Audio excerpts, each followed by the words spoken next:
All right, we're going to go ahead and continue with our media availabilities. We've now been joined by Brad Keselowski. If you have a question for Brad, go ahead and raise your hand. We're going to work to get a microphone to you. We'll take as many questions as we can in the time that we have. All right, we're going to start with Dustin here in the back. Dustin Albino, JC. Brad, from the ownership side, with Chris getting the 30 points back this week, how important is it with how tight the bubble is right now? Yeah, it's good. It's a good thing to move him up in points. There's a number of ramifications that come from that. But, the reality of this series and the way it's judged, the way the playoff format works, I think our mindset is that, we need to win races to be relevant and to, guarantee our way into the playoffs. So it wasn't a bad thing, but, I don't know if that really changes anything for us. Problem, Dustin. All right, Mark, in the back, please, in the red. Thank you. Mark Garrow, PRN. You told us last week, I believe you told me last week at Charlotte, that you've been through seasons like this before. How important was it to get the kind of finish you got at Charlotte, and how hard is it not to try too hard to dig out and you create yourself more problems? Yeah, Mark, I think that last part really stands out. It's just, not trying to do too much. We're hitting our stride as an organization, in particular with the 6 team. The cars are, developing more speed. Our execution's getting better. It's an exciting time for us outside of looking at where we're at in the point standings. And we need to build off of that and just, incrementally inch our way up to being able to win. And I think we're really close to that right now. So, try not to jump the shark on that is important. But last week was a really positive moment for us. Last run of the race, we passed, at least a half dozen cars and ran the fastest laps and did all the things that would make you feel like you can go in. How do you view where you sit in the point standings now? Does it make life simple, just go for wins, or do you view it in another way? It is simple in some ways, yeah. Last year, I don't think we had as much pace, but we were executing, getting good finishes out of it for the most part. And, we were sitting, top 10 in points and all those things. We have more potential now, but we haven't had the execution that we had last year. And, I'm just eager to get the execution to go with the potential. All right, Kelly. Kelly Crandall, Racer.com. Brad, 2 things. The 32 teams for the in-season tournament will be locked in after tomorrow night. You are the guy on the bubble at 32nd. Right. So I'm just curious, how important have you thought about a team and a driver being represented in that tournament is, given that it's probably going to get TV time, of course, and it's built around being a TV, I would think, kind of aspect? And I can't say I've thought a lot about it. I've really just think about winning this weekend and what that takes. And, Kelly, I suppose it will be something fun to talk about when it gets going. It's good for the sport, good for our fans, and it's a competition. If there's a competition, we want to win it. But that said, I think our head's down on 1 week at a time, in some ways 1 day at a time, and that's Nashville. And it's hard to look further ahead than that. Well, along those same lines, maybe not competition-wise, but looking ahead to Mexico, you've competed international before in this sport. So as we look at going to Mexico for the first time with the Cup cars, is there something you are hoping to experience or looking forward to just making that trip and around that event? Yeah, and it's an interesting event. There's all kinds of different sentiments, positive, negative. I think it's good for the Cup Series in general to see the schedule variability that's really been driven over the last half a dozen years or so. An international race just kind of fitting the bill of everything else we've been doing. I'm really curious the reception from our fans. I think the reception from our partners has been pretty strong, which is always fun and great for the teams. But I'm really curious the reception from our fans here and in Mexico. Will they turn out the way we think they're going to turn out, and what our fans here think? So, it's one of those things where, when it's all said and done, I feel like I'll be able to answer a lot better than I can now. I kind of want to just see how it plays out.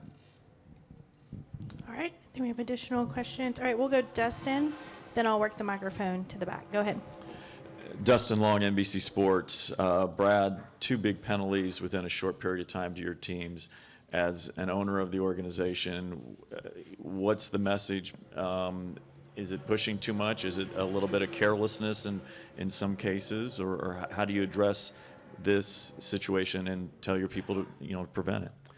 Yeah, well, the situations at hand were not items that I would call pushing too much as I would call just not having enough regard to understanding the rule book and all of its complexities. And ultimately that burden falls on us. So, we've had those conversations internally, and I think everyone knows what's expected of them moving forward. I know every team's different, and I know you guys have more people than maybe a typical IndyCar team. I know this week one of the IndyCar teams said, hey, they're putting somebody in charge of, looking over the rules and kind of overseeing a lot of that stuff after they'd gotten penalized. I'm guessing that's already a position that somebody has, or do you have to look more into it because you just described the complexities of the rule book for your team? Yeah, I mean, the rules are extremely complex. It's a bit like an IRS tax code, and you have to have, hey, you read this paper, and you got to reference this paper to reference this paper to reference this paper, and when your head's down and digging and you're running 38 weeks a year, oversights are going to happen, and so from our perspective, that's not an excuse. I can't really speak to other teams and how they handle it. I can speak to ours, and we made some small restructuring this week to be better prepared and more mindful of what it takes to be in compliance. We just changed a few roles and responsibilities internally. No problem. All right, go ahead. Jonathan Howard on 3 Sports. Ryan Preece might be the most improved driver of the year, and as a team owner, how's it been to see him succeed so early and find that speed and earn points like he has been? Yeah, I'm really happy for him, Jonathan. When we brought him on, and I said this to someone the other day, forgive me, I can't remember who, it reminded me a lot of the Chris Bueschers story, where, people looked at it and said, what do you see here? And I don't know if this is a good move. And I just felt really strong about it. I liked his work ethic. I like his talent. I just felt like he wasn't in the right situation, the same way I felt about Chris.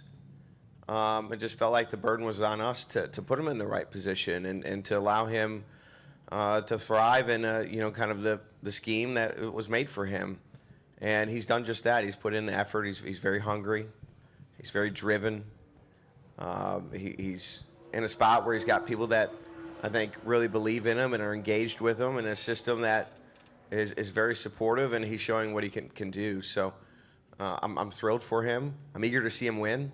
He's been close a few times, and I can't wait to see him break through. That'll be a good moment. But 3 or 4 years ago, I feel like we were having the same conversation about Chris Buescher, and now Chris is clearly the guy for the 17 car and done all the right things and producing results.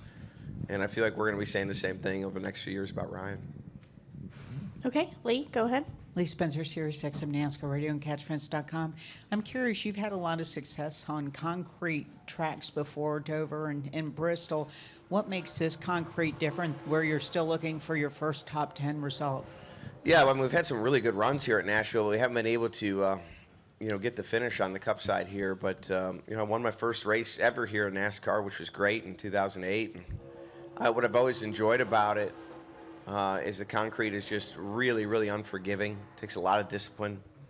When you get sideways, the car is much more difficult to recover generally. So I just think it's a different type of racing than the asphalt racing. I enjoy it. I think it's the only mile and a quarter. It's the only track above 1 mile we have in the sport that's concrete. And it's something different and interesting that kind of breaks up the schedule a little bit. So for us, we got to survive the restarts. 2 to 3 years, that's been that issue for us, and bring the speed. So I think we can do both of those. All right, Probably. Larry. Hey, Brad, Larry Woody. You kind of anticipated my question. When you rolled through that track, was it kind of nostalgic, Brad, looking back to another lifetime when a kid rolled in, got his win? I think you said it was a kind of a career changer at the time. Did you say, man, where did the years go? Yeah, Larry, I was thinking that. I did the track walk this morning, The Cup cars are in this garage over here towards turn 3 and 4, and the Xfinity cars are in the garage in 1 and 2. And I remember coming here in, I guess it would have been 2006 for an ARCA race where I worked on a team, and that was 19 years ago. And now I'm here, owning a team in the Cup Series. It's been quite a ride. I'm really proud to be where I'm at. And this track it's kind of aged like fine wine. When I was doing the walk, I was thinking about it, that the surface here is 25, 26 years old, and it's in great condition. The facilities are in great conditions, and it's just really a kind of a walk back in time for me. All right. Any additional questions for Brad? Okay. Oh, we got a couple. Okay. We'll go to Lee. Did you notice anything about the bump in turn 4 being more pronounced? Because a lot of the truck drivers who actually ran a full race there have noticed a distinct difference. No, the only thing I really noticed in the track walk is there was some significant grinding to the track in the middle of turn 3 and 4, but not on the exit of turn 4. So certainly a key to this racetrack. The next-gen car in particular are very sensitive to rough surfaces, and we'll get a better answer to that after practice. All right, go ahead. Brad, Richard Allen, motorsportsreport.net. Other drivers have been in here today talking about sim time and workouts and things like that.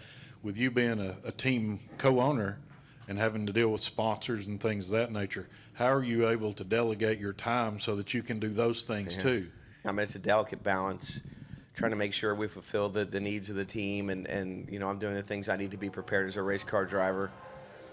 There's obviously a lot going on. I've got a great cast of people to support me to help me be efficient with my time, which is really important. Otherwise, it's not achievable to your point. No, it's a lot of juggling, but it's part of the fun. All right, Kelly. Brad, I was just curious, looking, I believe, in June about upcoming baby watch plans. Is that in place? Our baby's due in August. Oh, it's August. August, yeah. So we got 2 months. That's not what my wife wants to hear, but 2 more months. So I hope we're not talking about babies in June. That would not be good, but it'll be around the corner nonetheless, and all the more reason why getting a win this weekend would be great.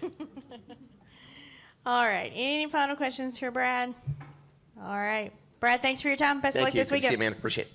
Have a great day.